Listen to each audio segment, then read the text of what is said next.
Hello student, welcome to new way coaching classes. Myself Mamta Khandelwal. आज मैं यहाँ पे आपको हिंदी ग्रामर के जितने भी टॉपिक्स हैं वो यहाँ पे मैं कवर करवाने की कोशिश है वो करूँगी। सबसे पहले हम लोग हिंदी ग्रामर का जो आपका फर्स्ट टॉपिक है वो है भाषा। हम लोग भाषा के बारे में बात करते हैं कि भाषा क्या है। भाषा शब्द की उत्पत्ति कहाँ से हुई है? तो भाषा शब्द की उत्पत्ति है जो भाष धातु से हुई है। भाष धातु से हमारा वर्ड बना है वो है भाषा। इसका अर्थ क्या होता है? बोलना। क्या अर्थ होता है इसका? बोलना। हम जो भी हमें बिना बोले हम हमारी बातों को प्रकट नहीं कर सकते हैं, ना किसी के सामने ला सकते हैं। तो हमें हमारी जो अंदर के जो भाव होते हैं उनको व्यक्त करने के लिए, उनको प्रकट करने के लिए हमें क्या चाहिए? एक माध्यम चाहिए, और वो माध्यम हमारा क्या है? भाषा। इसीलिए हमने भाषा का फॉर्मेशन बनाया है, इसीलिए हमने भाषा बनाई है ताकि हम क्या कर सकते हैं? अपने भावों को व्यक्त है वो कर सकते हैं। मनुष्य जिन ध्वनि को बोलकर अपनी बात कहता है, जैसा मैंने बोल दिया है, हमारे अंदर जो भी हमारे भाव होते हैं, हमारे अंदर की जो भी ध्वनि होती है उसको प्रकट करने का माध्यम क्या है?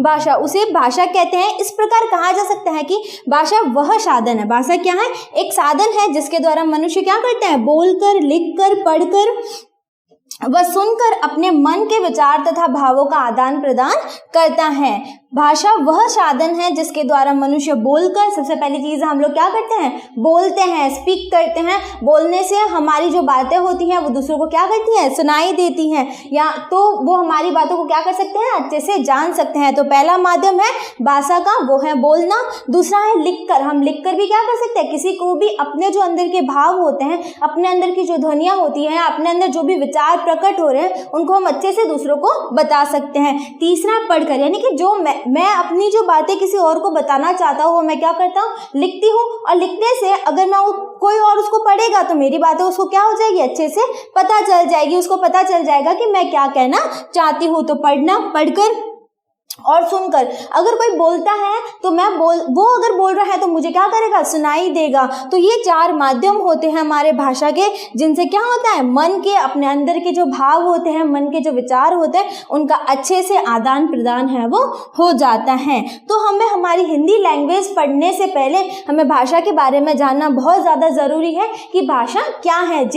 आज हम पूरा जो हमारा एक कंट्री है वो पूरी की पूरी भाषा के ऊपर डिपेंड है, क्योंकि हम जब भावों को प्रकट नहीं कर पाएंगे, अपनी बात दूसरों को नहीं कह पाएंगे, तो लोगों को पता कैसे चलेगा कि ये क्या बोलने वाला है, सामने वाला क्या बोलने वाला है, मैं क्या लिख रही हूँ, वो क्या पढ़ रहा है। इसीलिए हमारा सबसे पहला बेस होता है वो हमारी भाषा। तो भाषा जो वर्ड है, मैं फिर रिपीट कर रही हूँ, भाषा जो वर्ड है वो किससे बना है? भाष धातु से बना है, जिसका अर्थ होता है बोलना। और मनुष्य जिन, अब इसकी डेफिनेशन क्या है, इसकी परिभाषा क्या है? मनुष्य जिन ध्वनियों को बोलकर अपनी बात कहता है उसे हम क्या कहते हैं? भाषा कहते हैं।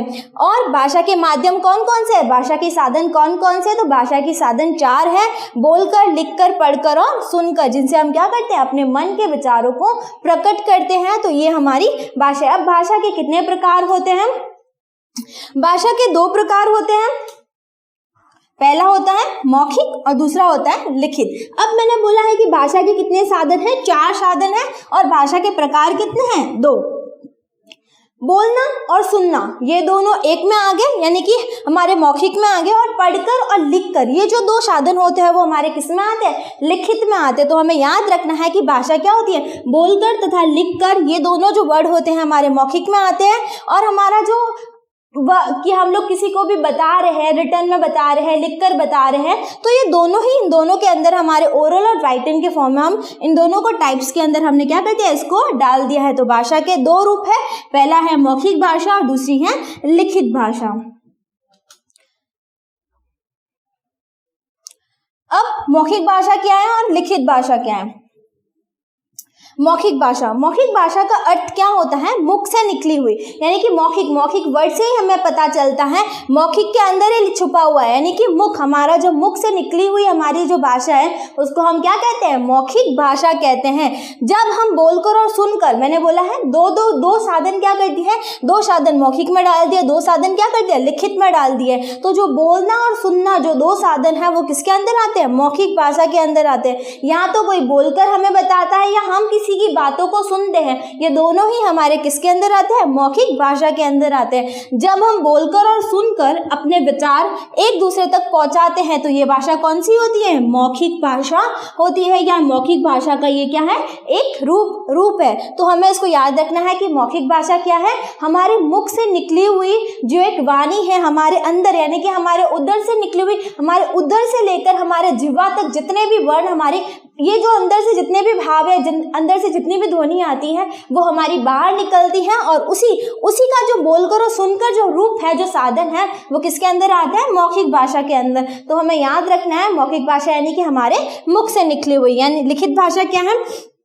लिखित भाषा का अर्थ होता है लिखा हुआ। नाम से ही पता चलता है लिखित भाषा यानी कि लिखा हुआ। जो फॉर्म लिखा हुआ है उसको हम क्या कहते हैं? लिखित भाषा कहते हैं।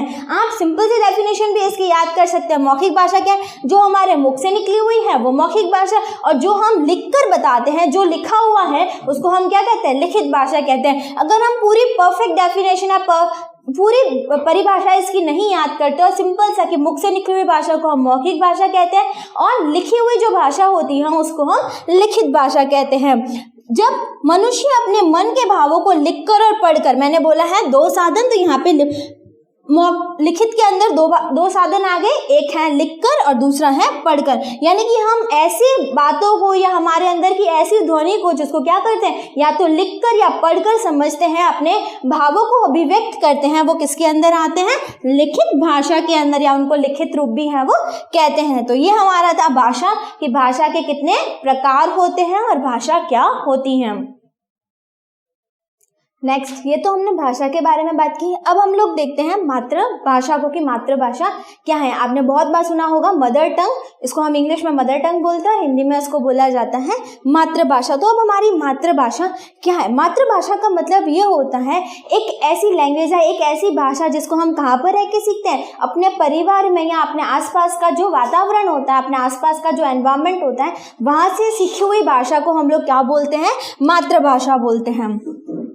भाषा का वह रूप जिसे बालक सबसे पहले अपने परिवार में रहकर सीखता है। अगर आपके परिवार में, जैसे हम लोग यहाँ पर्टिकुलर राजस्थान में रहते हैं और सिरोही डिस्ट्रिक्ट में, तो यहाँ पे मारवाड़ी ज़्यादा चलती हैं, और मारवाड़ी के अंदर भी इसके बहुत सारे जो भी मातृभाषा जो बोलते हैं वो बहुत और भी है। मेवाड़ी है, ढूंढाड़ी है, हाड़ौती है, तो ये और भी इसके अंदर जो लैंग्वेज है, अगर हम यहाँ पे रहते हैं तो मेवाड़ी ज़्यादा यूज़ होती होगी हमारे यहाँ पर। तो जो हम हमारे परिवार में या हमारे आसपास के वातावरण में रहकर जो हम फर्स्ट जो लैंग्वेज सीखी जाती है, हमारी जो फर्स्ट लैंग्वेज होती है, हमारी पहली भाषा जो होती है हमारी, उसी को हम लोग क्या कहते हैं? मातृभाषा कहते हैं। तो आपको कोई भी पूछे कि मदर टंग क्या है या मातृभाषा किसे कहते हैं, तो मातृभाषा जो सबसे पहली, जो बालक होता है जो सबसे पहली भाषा अपने परिवार में रहकर सीखता है, उसे हम क्या कहते हैं? मातृभाषा कहते हैं। तो ये थी हमारी मातृभाषा के बारे में। नेक्स्ट, हिंदी। अब हमारे हिंदी में कितनी लैंग्वेज, हमारे जो भी कॉन्स्टिट्यूशन है यानी कि हमारा जो संविधान है उसमें कितनी भाषा डाली गई है और कितने को हमारे मान्यता दी गई है, तो उनके बारे में हम लोग पढ़ते हैं। हिंदी भाषा राजभाषा के रूप में मान्यता तथा स्वीकृत है। हमें ये याद रखना है कि हमारी कंट्री में जो लैंग्वेज को जो मान्यता दी गई है वो कौन सी है? हमारी हिंदी भाषा। हिंदी भाषा कौन सी है? हमारी राजभाषा है। राजभाषा का मतलब ये होता है कि हमारे जितने भी कामकाज होता है, यानी कि हमारे एडमिनिस्ट्रेशन के, हमारे ऑफिस के, या हमारे कंट्री की जो गवर्नमेंट है वो जितने भी काम करती है वो कौन सी लैंग्वेज में करती हैं? वो हिंदी लैंग्वेज में करती हैं। उसी का मतलब होता है राजभाषा या राष्ट्रीय भाषा, जो लोग पूरे हमारे कंट्री में चलती हैं, पूरे इंडिया के अंदर चलती हैं, और सारे ही लोगों को अपना जितना भी ऑफिस का या अपना कार्यालय, अपने दफ्तर में जितना भी काम होता है उनको एक लैंग्वेज में करना पड़ता है, वो है हमारी हिंदी भाषा। तो इसको हमें याद रखना है कि हिंदी भाषा क्या है? या तो राष्ट्रीय भाषा आप बोल सकते हो या राजभाषा बोल सकते हैं। अब हमारे हिंदी लैंग्वेज को हमारी राजभाषा का जो दर्जा है वो कब मिला? 14 सितंबर 1949 को, यानी कि 14 सितंबर 1949 को भारत सरकार ने हिंदी को क्या कर दिया? राजभाषा घोषित कर दिया। यह आपको याद रखना है कि हिंदी को राजभाषा कब घोषित किया गया? तो 14 सितंबर 1939 को।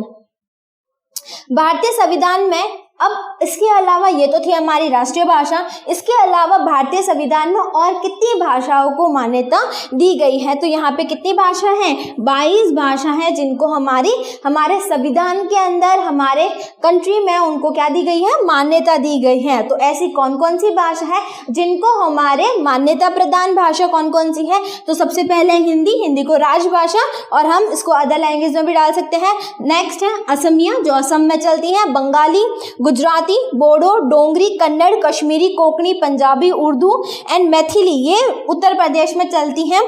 मलयालम, मणिपुरम, मराठी, नेपाली, उड़िया, संस्कृत, तमिल, तेलुगु, संथाली और सिंधी ये हमारे अलग अलग स्टेट में अलग अलग जो लैंग्वेज या जो भाषा है वो हमारे चलती हैं। और इन 22 भाषाओं को हमारे संविधान में क्या किया गया है? मान्यता प्रदान की गई है। इसमें एक और आपको बता देती हूँ, हमारे जो राजस्थान की जो पर्टिकुलर जो मारवाड़ी लैंग्वेज है उसको हमारे कॉन्स्टिट्यूशन में यानी कि हमारे संविधान में मान्यता नहीं दी गई है। ये हमारे स्टेट की एक लैंग्वेज है जो नॉर्मल बोली जाती है, बट इससे कोई कामकाज नहीं हो सकता है, इसको हम कोई भी लिखित कार्य में नहीं ले सकते हैं। ये सिर्फ हमारे यहाँ पर आम बोलचाल की भाषा ही है। इसको अभी तक हमने राजभाषा या फिर हमारे जो मान्यता है भाषाओं के अंदर इसको अभी तक नहीं डाला गया है। तो ये हमारी 22 भाषाएं जिनको हमारे संविधान में क्या किया गया है? मान्यता प्रदान की गई है। तो आप इनको नोट डाउन कर लेना, इतनी सारी एक साथ में याद नहीं रहेगी।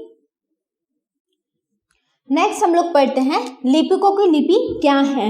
आप लोगों ने इतनी सारी भाषाओं के बारे में देखा है, हमने भाषा को पढ़ लिया है कि भाषा क्या है। अब जो भाषा बनती है, भाषा किस तरीके से बनती है और उसमें लिपि का क्या रोल है कि लिपि किस तरीके से हमारे भाषा के अंदर काम करती है, हम उसको पढ़ते हैं। बोले जाने वाली हर ध्वनि को लिखने के लिए कुछ चिन्ह निश्चित होता है, यानी कि हम जो भाषा लिखते हैं वो क्या है? चिन्ह से बनी हुई हमारी भाषा होती है। यानी कि वर्णमाला में आपको पता है चिन्ह होते हैं, आ की मात्रा, ई की मात्रा, ऊ की मात्रा।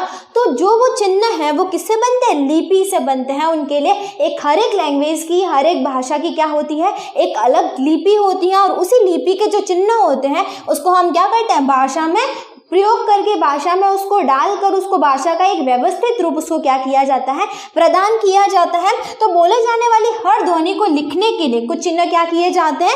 निश्चित किए जाते हैं। तो कुछ चिन्ह निश्चित किए गए हैं। इन्हीं चिन्हों को लिखने के तरीके, जो चिन्ह हम लिखते हैं, यानी कि आ की मात्रा को हमने ऐसे लिखा, ई की मात्रा को हमने मात्रा की तरह लिखा, बड़ी की मात्रा को लिखा हमने, ऊ की मात्रा को लिखा आपके। तो ये जो चिन्ह होते हैं वो उसको किस तरीके से हम लिपि के अंदर डालते हैं, वो हमारी भाषा क्या होती है? वो भाषा उस तरीके को लिखने के लिए हम क्या करते हैं? लिपि का प्रयोग है वो करते हैं। अब हम लिपि और भाषा को जानते हैं कि ऐसी कौन सी लिपि है और उस लिपि से मिलकर है वो हमारी कौन सी भाषा बनी है। तो पहले हम यहाँ पे गुरुमुखी और तमिल 2 लिपि है। पहली है गुरुमुखी जो लिपि है उससे कौन सी लैंग्वेज या कौन सी भाषा बनी है? उससे पंजाबी भाषा बनी है। और जो लिपि है तमिल लिपि से ही तमिल भाषा का क्या हुआ है? बनी है। तमिल भाषा का प्रयोग हुआ है इसी लिपि से। इसी दोनों के नाम क्या है? सेम है यहाँ पर। नेक्स्ट हम देवनागरी लिपि के बारे में बात करते हैं। हमारी जो देवनागरी लिपि है इंडिया के लिए बहुत इंपॉर्टेंट है, क्योंकि यहाँ पे आधे से ज़्यादा जो भाषाएं बनी है वो किससे बनी है? देवनागरी लिपि से बनी है। तो इंपॉर्टेंट भाषाओं के बारे में बात कर लेते हैं। तो देवनागरी लिपि से पहले हिंदी बनी है, पहले संस्कृत बनी थी, संस्कृत से हिंदी बनी है और एक है मराठी। तो ये 3 जो लैंग्वेज है, 3 जो भाषा है वो कौन सी लिपि से बनी है? देवनागरी लिपि से बनी है। और नेक्स्ट एक और लिपि है वो है रोमन लिपि। रोमन लिपि से कौन सी लैंग्वेज या कौन सी भाषा बनी है? एक तो अंग्रेजी बनी है, एक जर्मन बनी है। आप लोगों ने कोई पढ़ते या कोई हम टेक्स्ट देखते हैं, हमारा कोई चैप्टर होता है उसमें पर्टिकुलर कोई वर्ड होता है तो हम लोग बोलते हैं कि ये रोमन लैंग्वेज का है, ये इस लैंग्वेज का है। तो वो जो लिपि होती है उसके ऊपर हमारी भाषा क्या होती है? डिपेंड करती है। तो हम इतनी सारी लैंग्वेज या भाषा को हम वहाँ पे प्रयोग नहीं करके पर्टिकुलर हम लिपि के बारे में क्या करते हैं? वहाँ पे बात करते हैं। तो ये है हमारी भाषा और लिपि के बारे में कि लिपि क्या होती है भाषा के अंदर। हम लोग कुछ और लिपि को देखते हैं ताकि हमें जो और भी हमारे आसपास के जो भाषा है उनके बारे में पता चल सके कि ये भाषा कौन सी लिपि से बनी है। तो देवनागरी से मैंने आपको बता दी थी, हिंदी, संस्कृत और मराठी किससे बनी है? देवनागरी लिपि से बनी है। और कौन सी जो लैंग्वेज है, जो भाषा है वो देवनागरी से बनी है? तो बोडो, संथाली और कोंकणी, ये 3 लैंग्वेज और है, 3 भाषाएं और हैं जो किससे बनी है? देवनागरी लिपि से बनी है। फिर फारसी, हम लोग उर्दू पता है आपको, मुस्लिम ज़्यादातर इस लैंग्वेज को यूज़ करते हैं। तो ये जो उर्दू भाषा है ये किससे बनी है? फारसी लिपि से बनी है। फिर शारदा, कश्मीरी, फ्रांसीसी, रोमन, बोडो, देवनागरी, ये उल्टा चल रहा है, अंग्रेजी व जर्मन रोमन से, बंगाली बंगला से। तो ये कुछ हमारी भाषाएं हैं जो किस किस लिपि से बनी है वो यहाँ पे मैंने आपको बता दी। तो ये जनरल हमारी मोस्ट ऑफ, तो आपको ये पता रखना है कि जो हिंदी भाषा है वो किससे बनी है? देवनागरी लिपि से बनी है। और बाकी जो भाषा है उनका जनरल नॉलेज हमें होना चाहिए कि कौन सी भाषा कौन सी लिपि से बनी होती है। नेक्स्ट, बोली। अब हम बात करते हैं बोली के बारे में। सबसे पहले हमने भाषा के बारे में बात कर ली, फिर मातृभाषा के बारे में, फिर लिपि के बारे में। अब हम लोग पढ़ते हैं बोली को कि बोली क्या है। सीमित क्षेत्र में बोले जाने वाली, यानी कि एक पर्टिकुलर एरिया में बोले जाने वाली, एक सीमित क्षेत्र में बोले जाने वाली भाषा के रूप को क्या कहते हैं? बोली कहा जाता है। यानी कि जो स्थानीय भाषा की जो बोली होती है, स्थानीय भाषा की जो भाषा होती है, उसको हम क्या करते हैं? बोली के अंदर डालते हैं कि ये यहाँ की क्या है? बोली है। लैंग्वेज या भाषा क्या है? एक बड़ा विस्तृत रूप है जो मतलब बहुत बड़े एरिया में बोला जाता है। एक छोटे छोटे, जैसे हम शिंगुंज में रहते हैं, यहाँ आसपास का आपका कोई एरिया है, तो अगर वहाँ पे कोई पर्टिकुलर एरिया के अंदर कोई बोली मतलब कोई भाषा बोली जाती है जो बाकी उस सिटी या उस एरिया से बाहर किसी को उस बोली के बारे में नहीं पता, तो वो जो भाषा है आपकी जिससे आप अपनी ध्वनि को प्रकट कर रहे हैं, अपने भावों को प्रकट कर रहे हैं, तो वो किसके अंदर आएगी? बोली के अंदर। तो सीमित क्षेत्र में बोले जाने वाली भाषा के रूप को हम क्या कहते हैं? बोली कहते हैं। तो हमें भाषा की ये हमारे बोली की ये परिभाषा आपको याद रखनी है कि एक सीमित क्षेत्र में बोली जाने वाली बोली को हम क्या कहते हैं? बोली कहते हैं।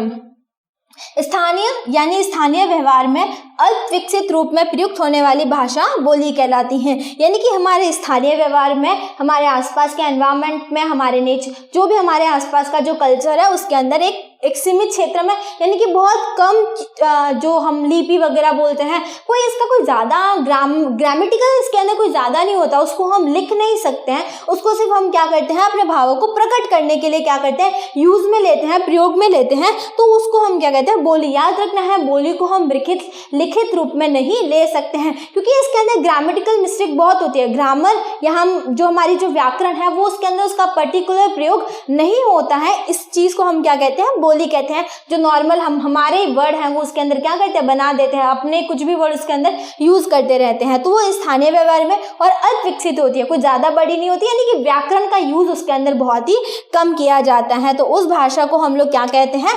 बोली कहते हैं। बोली का कोई लिखित रूप नहीं होता। मैंने आपको पहले ही बता दिया कि बोली का कोई लिखित रूप नहीं होता। हम मारवाड़ी में ऐसे बहुत सारे जो भी वर्ड होते हैं, जो भी शब्द होते हैं, उनका प्रयोग करते हैं, बट वही आपको प्रयोग किए हुए शब्दों को बोला जाए कि आपको उसको लिखना है, आप एक तो उसको पढ़ भी नहीं पाओगे और आप पढ़ते हुए भी हम अटक अटक के उसको बोलेंगे, या हम लिखते हुए भी हमको बहुत डिफिकल्टीज है, क्योंकि उसमें ग्रामेटिकल मिस्टेक, यानी कि हमारे व्याकरण की जो कठिनाई है वो उसके अंदर बिल्कुल हमने नहीं डाली है। उसको हम जैसे हमारे मन में आता है, जैसा हमारा टंग ट्विस्ट होती है, उसको हम उसी तरीके से क्या करते हैं? बोलते हैं। तो हमें याद रखना है, बोली का कोई लिखित रूप नहीं होता है। नेक्स्ट है हमारे हिंदी की बोलियां।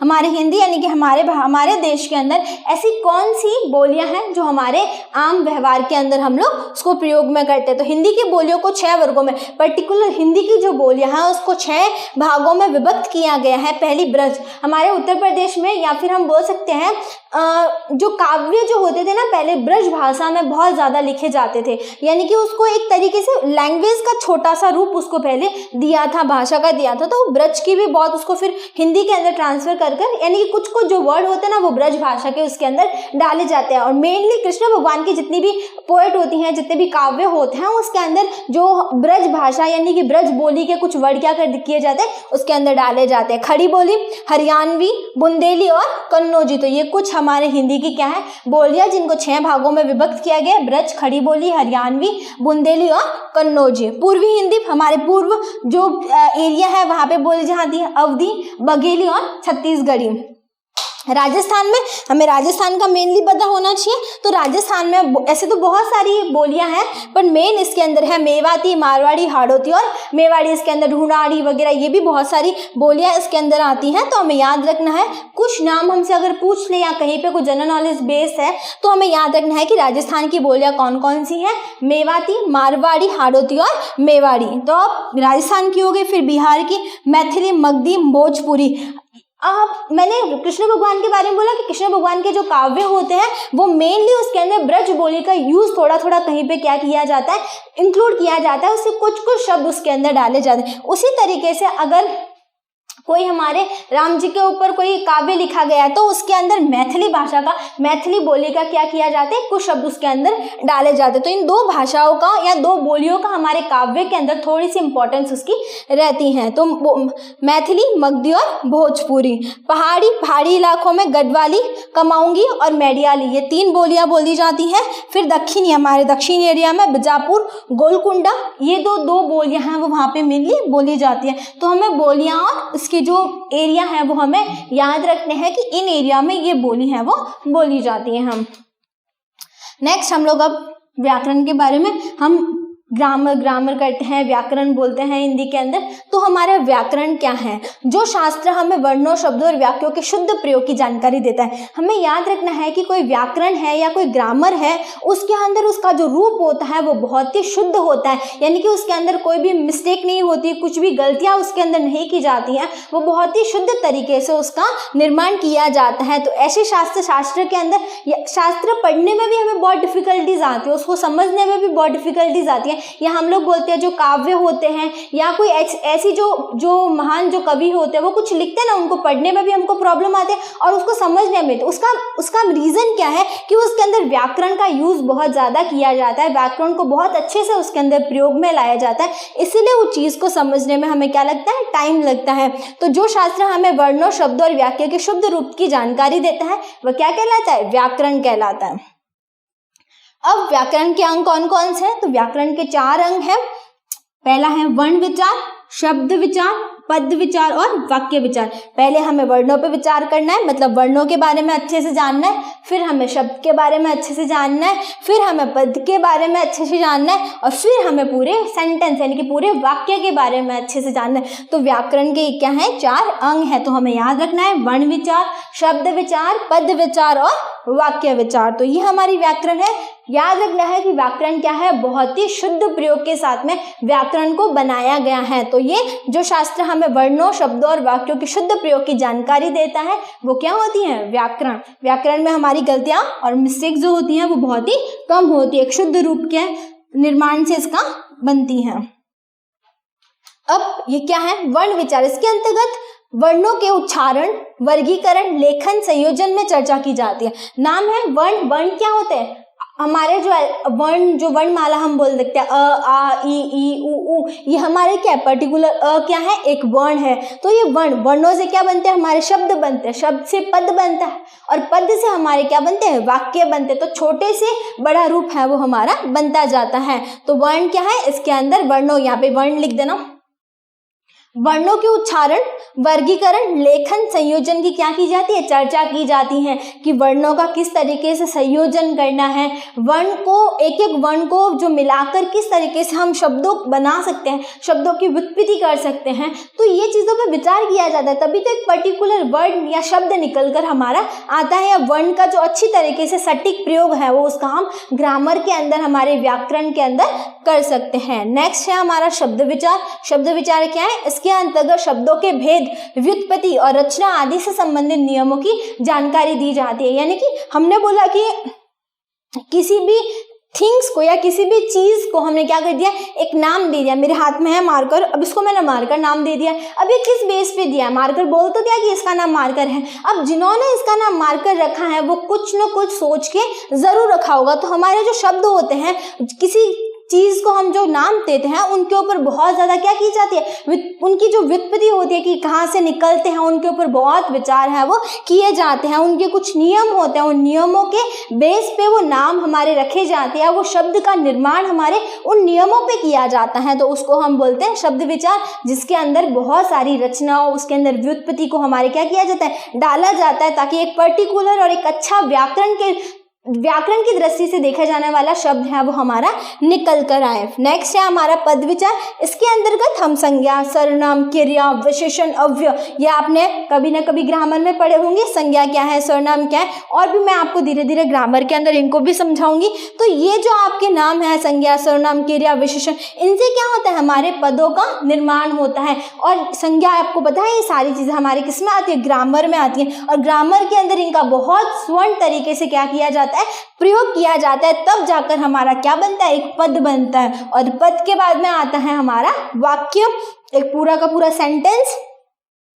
वाक्य विचार, व्याकरण के इस विभाग में वाक्य के भेद, उसके संबंध, वाक्य विश्लेषण, विराम चिन्ह। अब हम कई वाक्य खत्म हो रहा है तो किसी ने मेरे से कोई पूछा है कि आप कहाँ जा रहे हो, तो मैंने क्या किया, उससे कुछ पूछा है तो वहां पे क्वेश्चन मार्क आएगा, यानी कि कोई बात मेरी खत्म हो रही है तो वहां पे खड़ी पाई आएगी। अगर कोई चीजें, बहुत सारी चीजों को मैंने एक साथ डाल दिया कि ये भी है ये भी है, तो उसके बीच में कॉमा लगेगी। तो ये जो हमारे विराम चिन्ह होते हैं, वाक्य का पूरा विश्लेषण होता है, उसके संबंध की एक सटीक बैठना चाहिए। मैंने बोला आप कहाँ जा रहे हो, मैंने लिख दिया यहाँ पे कि आप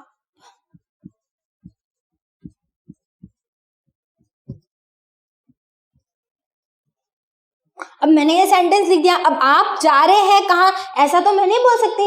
इसका जो सटीक तरीका होता है कि आप कहाँ जा रहे हैं, हमें बहुत सारे ना त्रुटियां ठीक करो ऐसे हमारे ग्रामर में पूछे जाते हैं, आपके बोर्ड में भी पूछे जाते हैं, तो उनके अंदर हमें क्या करना होता है, उस सेंटेंस में से जो त्रुटि यानी कि जो गलती है उसको क्या करना पड़ता है, छांटना पड़ता है। तो कभी हो सकता है कि पहले आने वाले शब्द को क्या कर दिया, बाद में डाल दिया, बाद में आने वाले शब्द को पहले डाल दिया।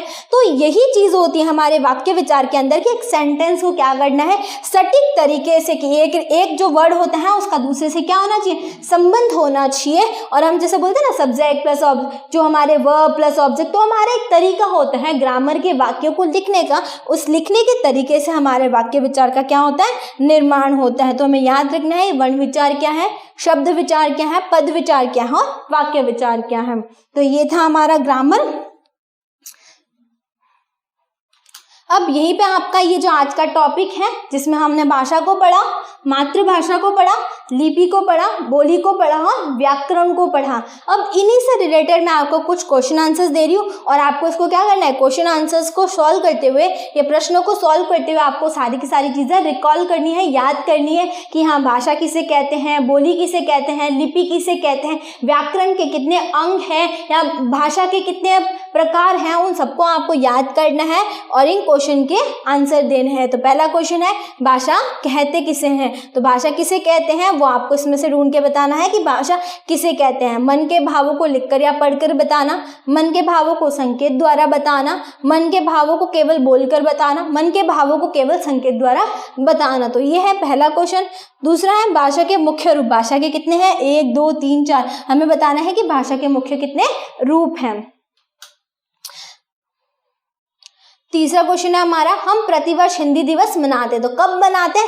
मैंने आपको बताया था कि हमारे राजभाषा हिंदी को राजभाषा का दर्जा कब दिया गया था, उसी दिन हम हिंदी दिवस भी मनाते हैं। तो आपको इसमें से बताना है कि हम प्रतिवर्ष हिंदी दिवस कब मनाते हैं। फोर्थ क्वेश्चन है आपका, भाषा का क्षेत्रीय रूप जो स्थान स्थान पर बदलता रहता है, यानी कि ऐसी कौन सा टाइप है, ऐसा कौन सा रूप है जो स्थान स्थान पर बदलता रहता है, तो उसे हम क्या कहते हैं, लिपि कहते हैं, भाषा कहते हैं, बोली कहते हैं, व्याकरण कहते हैं। तो इसमें आपको बताना है संविधान के किस अनुच्छेद में हिंदी को राजभाषा का स्थान मिला। इस क्वेश्चन का आंसर अगर आपको पता है तो आपको इसमें लिखना है या फिर आपको ढूंढना है, सर्च करना है, नहीं तो मैं आपको इसका आंसर बता दूंगी। तो यह आपके सर्चिंग के लिए आप उसको ढूंढो, क्योंकि मैंने जितना पढ़ा है उसमें इस चीज को मैंने नहीं डाला है। तो ये क्वेश्चन आपको करना है, ये इंपॉर्टेंट भी है और इसका आंसर मैं हो सकता है तो आपको नेक्स्ट वीडियो में दूंगी।